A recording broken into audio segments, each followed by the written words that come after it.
प्रतिज्ञा कले एकमात्र झील को सी शिष्य को बह देवे किंतु जो कांची फेरी आसिले से शिष्य को मना करदे झील सहित बह करने ग्रामवासी मैंने भद्रलोक कहले कौ गोपाल साक्षी यदि गोपाल आसिक निजे कहे ताहले तू से कन्या को विवाह करू।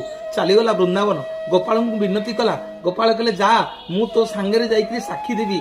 से दिन वृंदावन गोपाल आसते कांची एवं साक्षी देले ग्रामवासी निकट में। एपटे राजा पुरुषोत्तम देव पद्मावती की बह करने सर्त करते कांची राजा सहित जदि उत्कल राजा हारीजे आम जगन्नाथ कि कांची गणेश पचर रे नाई नचेत कांची राजा हारीगले कांची जिते दिह अच्छा समस्त को आम पुरुषोत्तम देव राजा नहीं आसवे। सतक सत से महाप्रभु बड़ ठाकुर दुई जन गले युद्ध कले एवं कांची राजा हारिले। कांची गणेश आसिक आम श्रीमंदिर पछपटे रहिले एबे भी गले आपण माने दर्शन करेंगे। एवं ये जो गोपाल अच्छा साक्षी गोपाल साक्षी गोपाल आसिक